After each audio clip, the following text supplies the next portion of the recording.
The dust storm swept across the jagged plains of Aranthia, turning the red rocks into shifting shadows under the dim twin suns. Corporal Marcus Hale gritted his teeth as he trudged forward, his boots sinking into the loose ash-like soil. The mission had gone wrong from the start. His transport ship had been hit by enemy fire, leaving him stranded on this hostile alien world. Alone, exhausted, and armed with little more than his sidearm and his instincts, Marcus wondered if he would ever leave this place alive. Through the haze of the storm, a faint sound reached him, a high-pitched cry, weak but persistent. He froze. The terrain around him was littered with debris from what appeared to be a recent battle, shattered vehicles, scorched craters, and twisted remains of alien technology.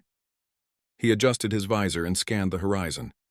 The sound came again, this time clearer, a terrified voice crying out for help. Marcus's heart quickened. He was a soldier trained for combat, for strategy and survival, but he had never been trained to ignore a child in danger. The voice came from a collapsed structure ahead, a building that had been reduced to rubble in some unseen explosion. He moved cautiously, keeping low, hand on his blaster, every sense alert. The debris shifted under his feet as he approached the ruins, and then he saw her, a small figure trapped under a fallen beam, eyes wide with fear and tears streaking her alien features. She was tiny, no older than 8 or 9, with translucent skin that shimmered faintly under the dim light. Her elongated limbs were twisted awkwardly beneath the rubble. "Hey, I've got you," Marcus shouted, though he knew the language might not matter. The child looked up, her eyes locking onto his, and something unspoken passed between them. Desperation, hope, trust. He dropped his pack and rushed forward, prying the heavy beam with all his strength. Sweat stung his eyes as he strained, muscles burning. The child whimpered and he whispered, "Almost there. Stay still. I've got you." Another rock shifted, threatening to trap her further, but Marcus pushed on, gritting his teeth. Finally, with a final heave, the beam lifted just enough for him to reach under and pull the child free. She gasped, clutching him tightly, small hands pressing against his armor. Her grip was surprisingly strong, as if she knew that letting go could mean her end. "You're safe now," Marcus said, panting, though he knew safe was relative on a planet like this. The storm had grown stronger, and distant howls, maybe creatures, maybe hostile forces, echoed across the plains. He helped her stand, supporting her small body as they moved away from the ruins. The child's eyes darted nervously around, and she pointed at the horizon, chattering in a language Marcus did not understand. He shook his head, trying to reassure her. Gesturing, he pointed back toward him, then toward a cluster of rocks offering some shelter. Slowly, cautiously, she followed. As they moved, Marcus observed her more closely. Her skin had a faint glow, and her hair, if it could be called that, was almost liquid in appearance, flowing and shifting like a living ribbon. Her eyes were large, dark, and intelligent, scanning everything with a curiosity that mirrored his own. Despite her small size and apparent vulnerability, she carried herself with a quiet dignity, a confidence in her presence that seemed beyond her years. They reached a shallow cave just as the storm intensified. Inside, they huddled against the wall. Marcus set his pack down and rummaged through it. Finding a small ration of water and food, he offered it to her. She hesitated, then took it with careful fingers, mimicking his movements. He smiled faintly despite the tension. "I'm Marcus," he said. "What's your name?" She tilted her head, confused, then spoke softly. "Lyra." Her voice was musical, delicate, yet carried a tone of authority. Marcus nodded. Lyra, the princess of some alien kingdom, he guessed, though he didn't yet know it. The storm raged on outside, and Marcus kept watch. He knew this planet was alive with dangers, creatures, patrols, maybe worse. He also knew that hiding was only a temporary solution. Lyra needed protection, and he was it, whether he liked it or not. As the hours passed, he learned to read her gestures and expressions. She could point out dangers, warn of noises in the distance, and even indicate a path that might be safer. In turn, he showed her how to move quietly, how to stay low, how to watch the skies for predators. A bond formed between them, silent but undeniable, a connection forged in survival. By the time the storm finally began to wane, Marcus had made a decision. He could try to signal for extraction, but the child could not be left behind. Whoever she was important. He sensed it, The way she carried herself, the way other creatures seemed to avoid her presence, it was clear she was no ordinary child. With the storm dying down, he led her cautiously through the rocky terrain. They moved slowly, avoiding open areas, sticking to shadows. Lyra's small hands clung to his, and he felt an unfamiliar warmth, a sense of responsibility that went beyond duty. He was not just a soldier now. He was a protector. Night fell, and the twin moons rose over the horizon, casting pale light across the jagged landscape. Marcus found another shelter, a natural alcove in the rock face. He lit a small, controlled flame for warmth. Lyra watched the flickering light with fascination, her eyes reflecting the fire like tiny mirrors. "You're brave," she whispered, and though he didn't understand all the words, he felt the meaning. She trusted him, and that trust was heavier than any weapon he had ever carried. The hours stretched on. Marcus stayed awake while she slept, listening to the faint sounds of the planet, the rustle of unseen creatures, the whisper of wind through the rocks, the occasional distant roar that made him tense. But he did not falter. He had made a choice, and he would see it through. When dawn finally broke, painting the horizon in shades of orange and red, Marcus was already moving, guiding Lyra toward safer ground. He had no map, no allies, only instinct and determination. Every step was a gamble. But with her small hand in his, he felt a sense of purpose stronger than any fear. They reached the edge of a plateau overlooking a valley below. From this height, Marcus could see movement in the distance, figures patrolling, scanning the terrain. He signaled Lyra to stay low. She crouched beside him, eyes wide but calm, trusting him completely. Marcus took a deep breath. The next move would be dangerous. He would have to cross the open valley, evade detection, and find a route that would take them closer to safety. But he did not hesitate. With Lyra at his side, he felt a surge of resolve. He would protect this child, whatever it took. As they began their careful descent into the valley, Marcus realized something profound. He was not just a soldier stranded on a hostile planet. He was a human capable of compassion, courage, and sacrifice.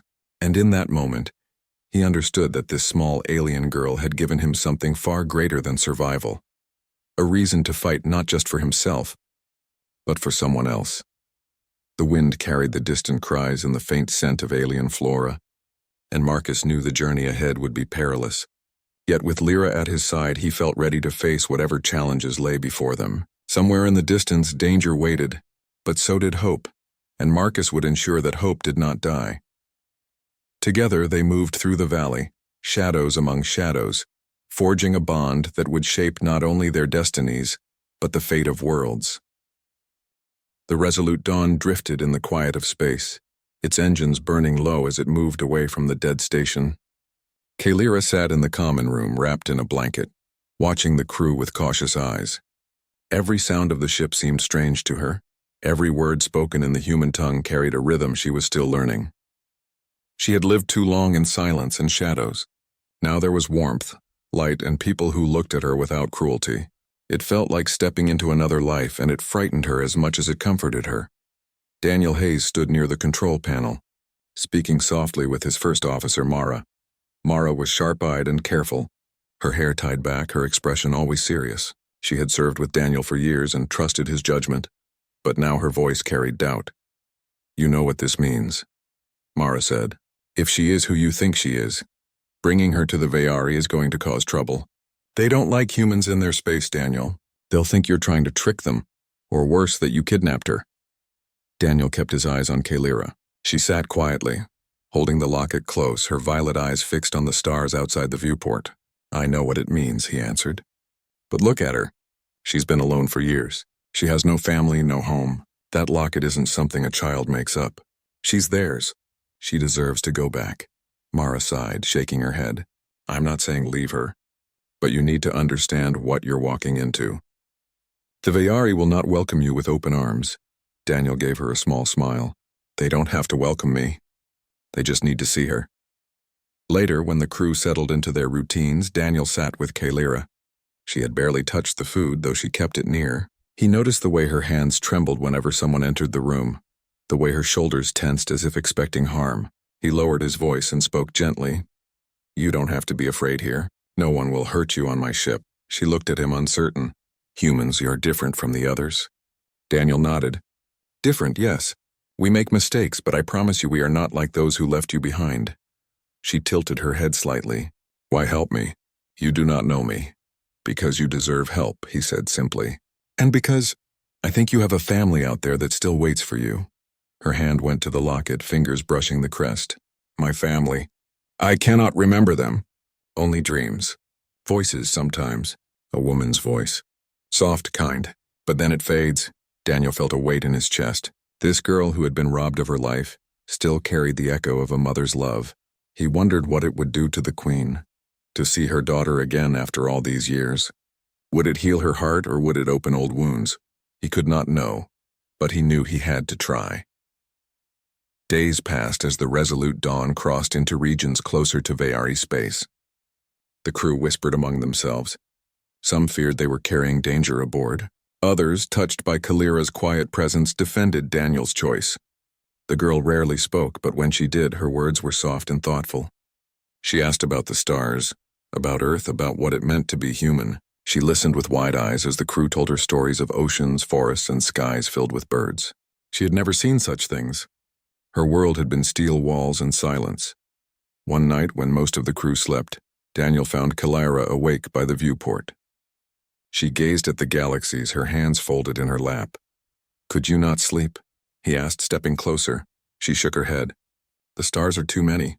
They make me feel small, like I could vanish and no one would notice. Daniel sat beside her. I used to feel that way too. But then I learned something. Out here, even one person can make a difference. Sometimes, one person can change the fate of many. Small doesn't mean unimportant. She looked at him, her eyes reflecting starlight. Do you believe I am important? Daniel did not hesitate. Yes, more than you know. Her lips curved into the faintest smile. It was the first time he had seen her smile, and it filled him with a strange warmth. But their journey was not without danger. As they neared Veyari space, a patrol ship intercepted them. The sleek silver vessel dwarfed the Resolute Dawn, and its voice crackled over the comms with cold authority. Unidentified human vessel. You are entering restricted space. State your purpose or prepare to be boarded. Mara glanced at Daniel nervously. Here we go. Daniel pressed the comm button. This is Captain Daniel Hayes of the human ship Resolute Dawn. We request safe passage to the capital. We bring someone of great importance to your people. There was a pause, then sharp laughter came through the speakers. Importance? From humans? What trick is this? Daniel stayed calm. No trick. We carry Kalira, daughter of Queen Althira. Lost many years ago. The line went silent. The patrol ship adjusted its course and scanned them thoroughly. At last the voice returned, colder than before. Remain where you are. You will be escorted. Daniel knew they had no choice. Two massive Veyari warships appeared, flanking the Resolute Dawn. Their weapons glowed faintly, ready to fire if needed. The human crew shifted uneasily, but Daniel kept steady. Kalira stood behind him, clutching the locket tightly. Do not be afraid, he whispered to her. We're almost there. The escort lasted hours. Finally, the ships guided them into the orbit of the Veyari homeworld. Daniel had never seen such a sight. The planet shone like a pearl wrapped in glowing clouds, with sprawling cities that glittered even from space. Towering spires reached toward the sky, and fleets of silver ships moved with precise order. It was beauty mixed with power, a reminder that this empire was ancient and proud. The Resolute Dawn was pulled into a docking bay where guards awaited. Veyari soldiers, tall and elegant, their armor gleaming, boarded the ship. Their eyes were sharp, their expressions filled with distrust. They ignored Daniel at first, their attention fixed on Kalira. She stepped forward nervously, holding the locket. One soldier gasped softly, recognizing the crest. She bears the mark, he muttered. The commander, a stern woman with pale markings on her skin, spoke sharply. You will be taken to the palace. The queen will decide the truth. The soldiers surrounded them, and Daniel felt the weight of their suspicion. He walked beside Kalira, shielding her slightly with his presence. The crew remained behind, though Mara caught his eye and gave him a silent nod of encouragement. The journey to the palace was swift. They were placed aboard a transport that glided over the capital city. From the windows, Daniel saw vast gardens, crystal rivers, and halls of silver stone. The palace itself stood at the heart of the city, vast and radiant, its towers gleaming under the light of the twin suns. It was a sight that humbled him, reminding him of how small humanity was compared to such ancient grandeur. Inside the palace, nobles and courtiers gathered, their clothes adorned with flowing fabrics and jewels that sparkled like starlight. Whispers filled the air as Kalira was led forward. Some eyes widened in recognition, others narrowed in suspicion. Daniel felt their gaze turn toward him as well, filled with disdain. To them, he was nothing more than a human intruder, daring to step into their sacred halls. The commander announced them loudly. A human captain claims to have found the lost princess. He brings her before the throne. The great doors opened and Daniel saw Queen Althira for the first time. She sat upon a throne of silver and crystal, her figure tall and regal. Her hair flowed like dark silk and her eyes, sharp and commanding, studied everything with quiet power. Time had not softened her. She carried herself with strength, though Daniel sensed the sorrow hidden beneath. Kalira froze at the sight of her. The queen rose slowly, her breath catching. For the first time, Daniel saw the mask of strength slip. The queen's eyes widened and she took a trembling step forward. Her gaze locked on the locket, then on Kalira's face. The hall fell silent. "Child," the queen whispered, her voice breaking. Kalira held out the locket with both hands, her violet eyes shining with tears. I think I am yours." The queen's hands shook as she reached out and touched her daughter's face, as if afraid she would vanish. "Kalira!" The hall erupted in gasps. Some shouted in disbelief, others cried out in joy. Daniel stood quietly, his heart heavy with relief. Against all odds, he had brought her home. But he also knew this was only the beginning. The nobles' whispers grew louder, filled with doubt and suspicion. He could already see it in their eyes. They would not accept this easily. The hall of the Veyari palace had never been so still. Courtiers, nobles, and soldiers alike had gathered in the central chamber, their eyes fixed on the figure before them. Kalira, the girl who had lived in isolation far from this world, now stood trembling beside Daniel Hayes, the human who had returned her to her rightful place. Every detail of her being, the delicate tilt of her head, the violet glow in her eyes, and the small locket in her hands, seemed to make the room hold its breath. Queen Althira's gaze never wavered. Her hand rested lightly on her daughter's shoulder, though she feared to touch too firmly, afraid that Kalira might vanish as suddenly as she had appeared in this world. Her voice, when it came, was soft but carried the weight of authority. "You are Kalira," the queen said, her words trembling. "My daughter." Kalira swallowed, her lips quivering. I think so, mother. I do not remember much, but I remember love. And this," she lifted the locket, "this belonged to you." A murmur swept through the court. Some whispered in disbelief, some in awe. The elders of the Veyari Empire, those who had ruled beside the queen for decades, stared in shock. For years they had believed the princess was gone, lost to raiders in the farthest reaches of space. Now, decades later, a human claimed to have returned her. A tall noble with sharp eyes and a long cloak stepped forward. His voice was smooth but carried an edge. "Your Majesty, forgive my honesty, but how can we be certain this child is truly the princess? Humans are clever, but they are known for trickery. Could this be a ruse?" Daniel straightened, meeting the man's gaze evenly. "I understand your doubt. I would feel the same in your place. But I found her alone on a remote station. There was no one else. She has lived without anyone to guide her, and she carries the mark of the royal house, the locket. You can examine it if you wish." The noble's lips pressed into a thin line. "The locket could be replicated. Proof alone is not enough. We need more." Queen Althira's eyes narrowed. She did not speak immediately, letting her daughter's presence settle in the hall. Finally she said, "I recognize her. Not because of this locket alone, but because of the look in her eyes, the voice she carries. It is mine. I do not need more proof. She is my daughter." Another murmur rose, this one filled with outrage. A woman from the Council of Ministers stepped forward.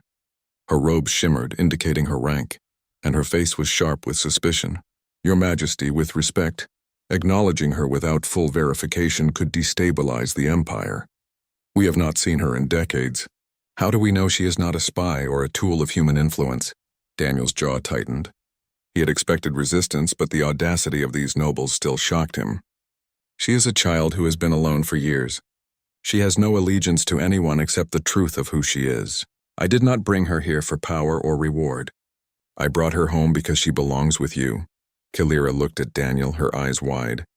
She had never faced such hostility before. Humans had often been cruel. Smugglers had lied and raiders had chased her. But Daniel had been different. Calm, patient, unyielding. He was the first person in her life to act not for gain but for her. The queen stood taller, her voice ringing with authority. Enough. You question the very essence of family? My daughter has been returned.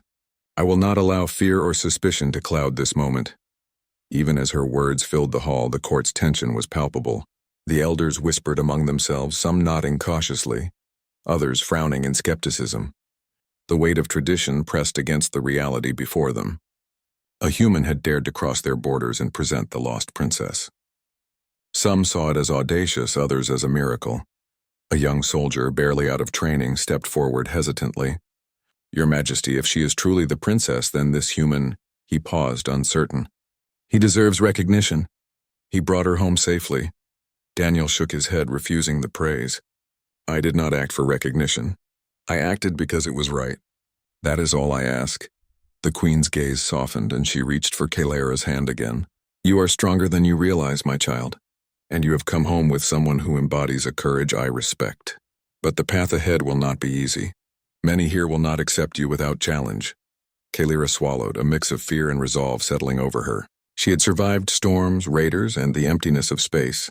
She could survive this too. I will not run, she said quietly. I will face them. Whispers erupted again.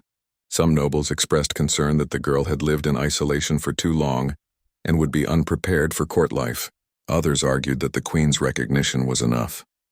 Daniel watched silently, knowing that for Kalera this would be her first true test. Not of strength, but of patience and resilience. Over the following days, Kalera was given quarters in the palace. The room was unlike anything she had known. Walls of polished crystal, furniture shaped from materials she could not name, and windows that overlooked the city of the Veari. She wandered slowly, touching the surfaces, taking in the beauty and vastness of her new world. Daniel stayed nearby, though he was restricted from entering certain areas. His presence was both comforting and controversial. Some whispered that the human should be kept away, that his influence might be dangerous, but the queen refused to part them. She recognized what Daniel had done and valued his judgment. Kalera spent her days learning about her heritage. Teachers arrived to instruct her in language, history, and customs. She listened intently, absorbing details she had never imagined. She struggled with some lessons, her mind shaped by survival rather than study. But her determination impressed even the strictest instructors. One afternoon, Daniel was permitted to visit her. They sat together in a quiet garden within the palace walls. The air was warm, scented with flowers that seemed to glow under the soft light of the moons. You're learning fast, Daniel said, watching Kalera carefully. More than anyone could expect after all you've been through. She smiled faintly. I must. If I am truly the princess, I cannot fail. But some people do not trust me. They think I am too weak, too human, too inexperienced. Daniel leaned closer. Weakness is not measured by age or strength. It is measured by whether you give up. And you have not given up, have you? Kalera shook her head. No. I will prove I belong here. The next day, a council meeting was held in the queen's chambers. Daniel was asked to observe from a distance. Kalera entered the room with the queen at her side. Every eye turned to her, some filled with doubt, some with curiosity. The council members asked questions, some about her experiences, others about her knowledge of the empire. Kalera answered honestly, sometimes stumbling, sometimes showing insight that surprised even the elders. One noble, the same who had doubted her before, challenged her directly. You have been away from the empire for years. How do we know you remember our laws? How do we know you understand what it means to be Veari? Kalera met his gaze. I have been away, yes, but I have never forgotten who I am. I may be human in some ways, but I carry Veari blood. I carry the mark of my family. I will learn what I must, but I will not allow doubt to define me. A hush fell over the room. Even the skeptical nobles had to acknowledge the strength in her words. The queen smiled faintly, pride shining in her eyes. Outside the chambers, Daniel waited. He felt a mix of relief and concern. The girl had handled herself better than he expected, but he knew court politics were far more dangerous than raiders or abandoned stations. The whispers of jealousy, fear, and suspicion would not disappear easily. Later that evening, Kylira and Daniel spoke again. "Do you think they will ever accept me?" she asked softly. Daniel considered her question carefully.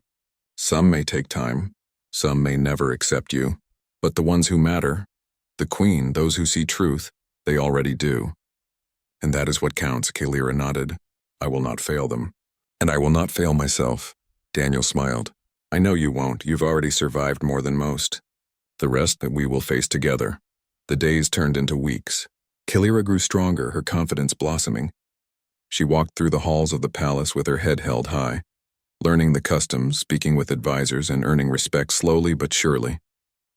Daniel remained a quiet presence, always nearby, reminding her that courage came in many forms, not just in battle, but in standing firm when others doubted you. Even as she adapted, Daniel could see the undercurrents of danger. Not everyone in the court welcomed her return. Some plotted quietly, their words sharp and their eyes colder than ice. He knew they would try to test her, to manipulate her, or even worse, to discredit her before the Queen. And yet, he also knew something else. Kylira was not the same helpless child who had been taken from her home. She was stronger, sharper, and wiser than many gave her credit for. And Daniel understood, with a growing sense of awe, that humans, though small in the eyes of the Empire, had a power of their own. Courage, loyalty, and love, qualities that could not be measured by fleets, armies, or wealth. He had seen it in Kylira, and he had seen it in himself, in the decision to bring her home. The future of the Veeri Empire was uncertain. Politics would rage, whispers would spread, and challenges would arise. But one thing was clear: Kylira had returned, and with her, the strength of one human who dared to do what was right. The stage was set for the next trials, and for the first time in many years, the palace no longer felt safe. Whispers had turned into shadows, and shadows had turned into threats. Kylira could feel the change in the air. Every corridor seemed colder, every noble's glance sharper. She knew something was coming, though no one spoke openly of it. Daniel Hayes noticed it too. He had spent enough of his life navigating dangerous places to recognize when eyes were watching, when steps echoed a little too close behind, when silence carried more meaning than words. He stayed near Kylira whenever possible, determined not to let harm come to her. The Queen, calm and composed as always, spoke little about the unrest, but she saw more than she revealed. She understood the court's games, and she also knew that Kylira's return had disrupted balances of power. Not everyone wanted the princess back in her rightful place. Some wanted her gone forever. One night, Kylira could not sleep. She wandered to the palace gardens, the same ones she had visited often to find peace. The stars shone above, reminding her of the lonely nights she had once endured on distant worlds. She was not alone now, yet the same feeling of danger pressed against her heart. Daniel appeared quietly behind her, as if he had been expecting her. "You should not be out here alone," he said softly.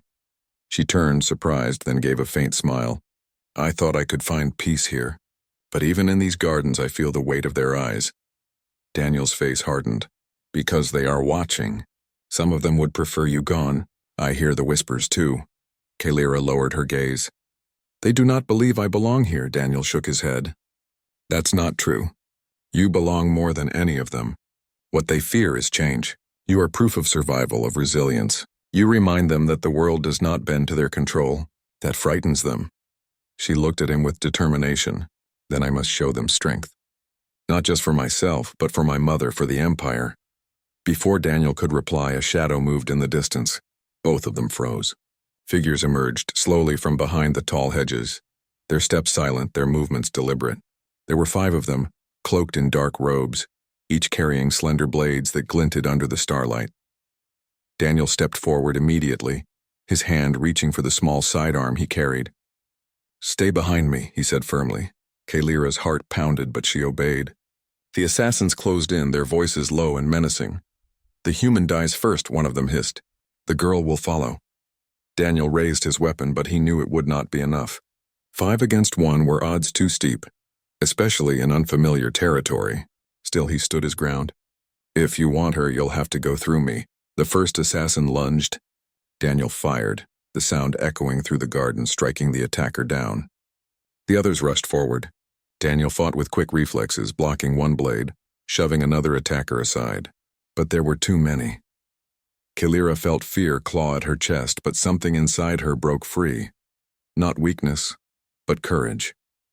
She grabbed a heavy branch from the ground and struck one assassin across the back, surprising him enough for Daniel to push forward. The fight was desperate.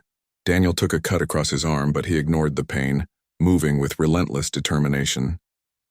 Kalira swung again, striking another assassin's wrist and knocking the blade away. Suddenly, guards arrived, alerted by the noise. The assassins realized they were outnumbered and fled into the night, leaving two of their number behind. Breathing hard, Daniel lowered his weapon, his shirt stained with blood from the wound. Kalira rushed to him. "You are hurt." He shook his head, though his face was pale. "I'll live. More important, you're safe." The queen arrived moments later, her guards surrounding her. She looked at the fallen attackers, then at her daughter and the human who stood beside her. For the first time, true anger flashed in her eyes. "They dared to strike within my palace," she said coldly. "They dared to threaten my child." Kalira stepped forward. "Mother, Daniel saved me. Without him, I might not be standing here." The queen's gaze softened as she looked at him. "So I see." The next day, the great hall was filled once more. This time, the queen had called for every noble, every advisor, every council member. The tension was palpable.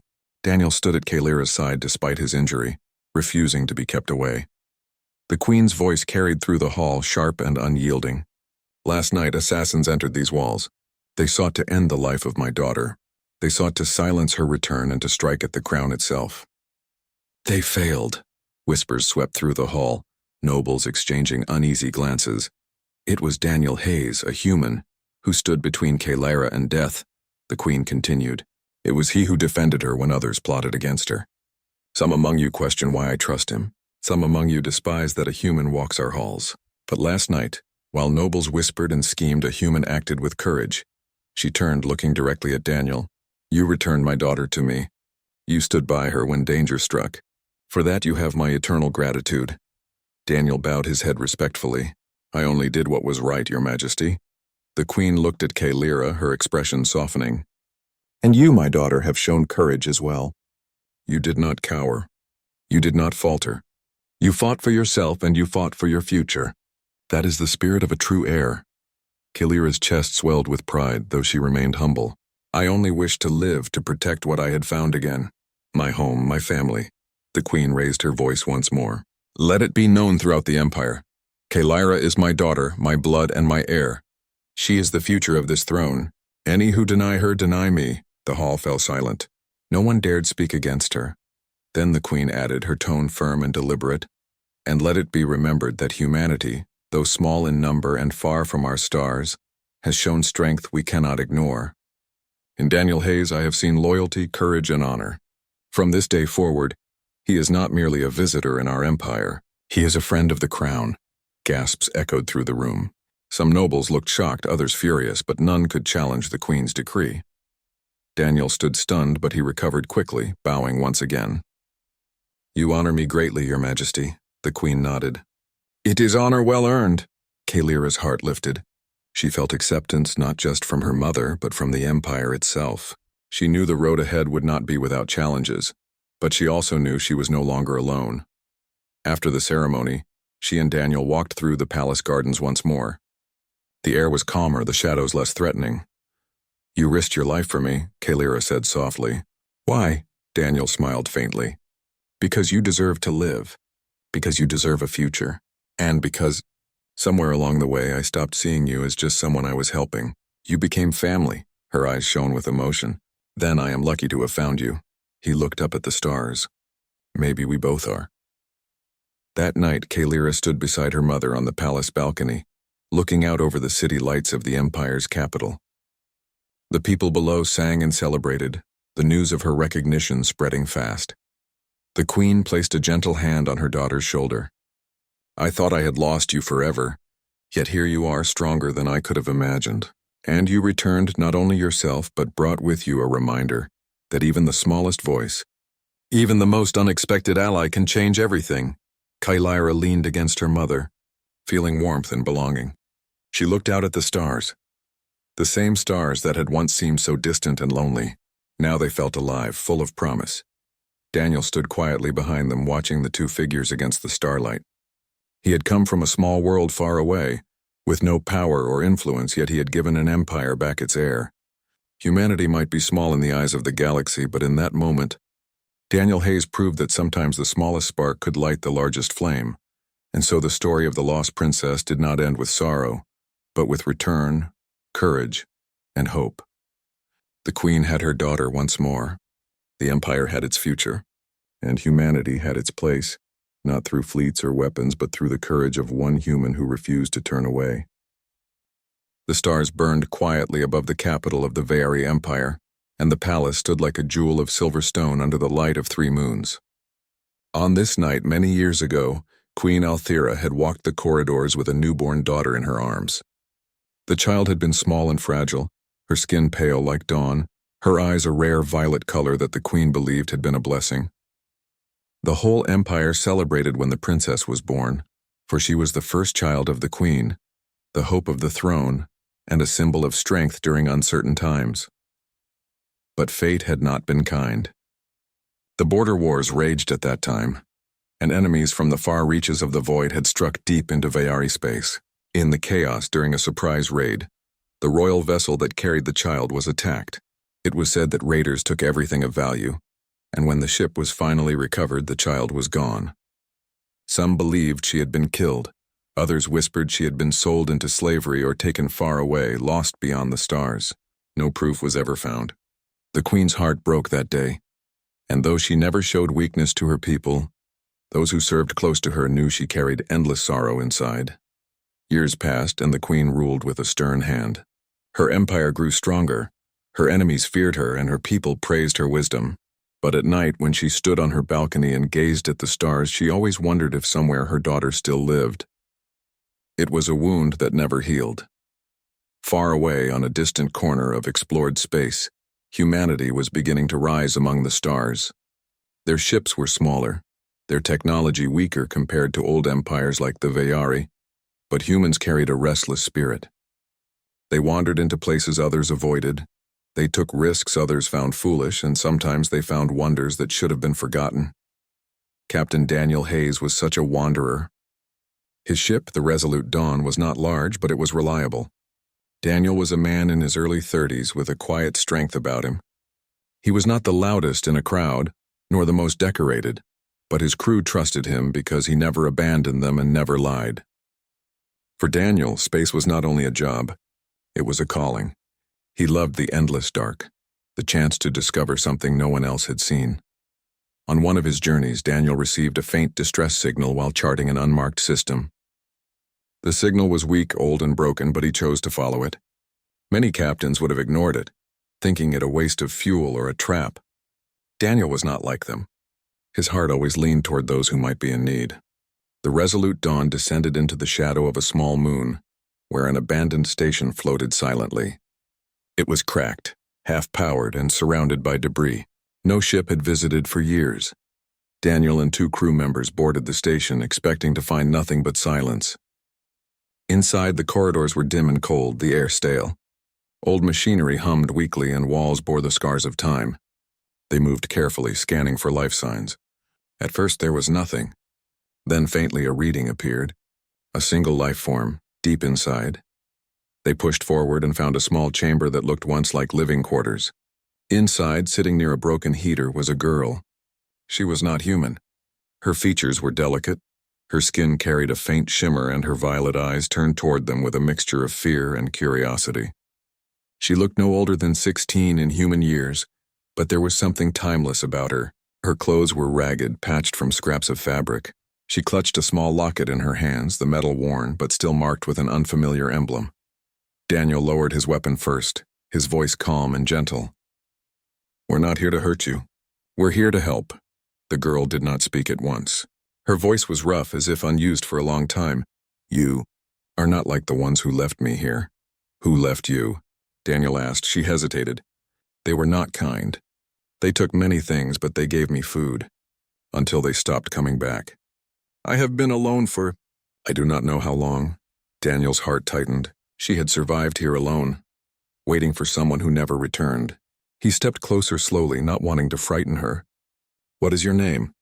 "Kalyra," she whispered, holding the locket tighter. Daniel knelt down so he was at her level. "I'm Daniel. My crew and I found your signal. We can take you somewhere safe." She studied him carefully, her eyes deep and searching. Then she extended the locket toward him. He looked at it and froze.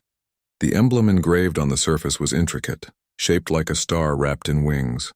He had seen it once before in an old archive about alien civilizations. It was the crest of the Veyari royal house. Daniel realized at once what this meant. The girl was not just any survivor.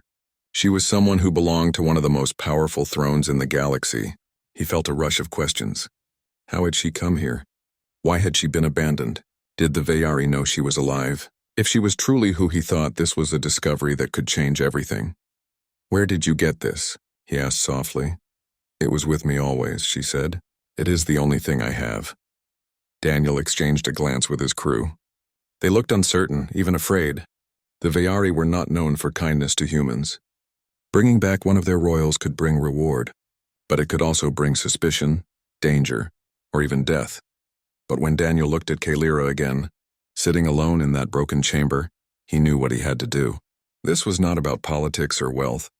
This was about a girl who had been forgotten, who deserved to go home. He stood and extended his hand. "Come with us. We'll take you away from this place." Kalyra hesitated, then slowly placed her hand in his. Her touch was light, almost trembling. Together, they walked back through the cold station, leaving behind years of loneliness.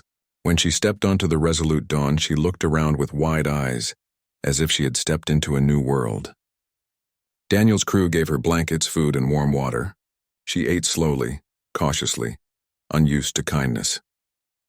Later, when she slept, Daniel sat in his cabin and thought about what came next. To bring her home meant flying into the heart of the Veyari Empire, where humans were often looked down upon as reckless upstarts. But to leave her adrift was unthinkable. He could already imagine the pain of the queen, who might still be waiting for a daughter who never returned. He imagined the Empire's reaction when a human captain appeared at their gates with the princess in his care. There would be disbelief, anger, suspicion, but there might also be hope, Daniel decided then. He would not turn away. He would take Kalyra home no matter the risk. He felt a strange sense of purpose, as if fate itself had placed this responsibility in his hands. He looked out at the stars beyond the viewport and whispered to himself, "One way or another, we're going to set this right." And so began a journey that would shake empires. A queen who had lost her daughter would soon see her again, and a human would be the one to bring her home.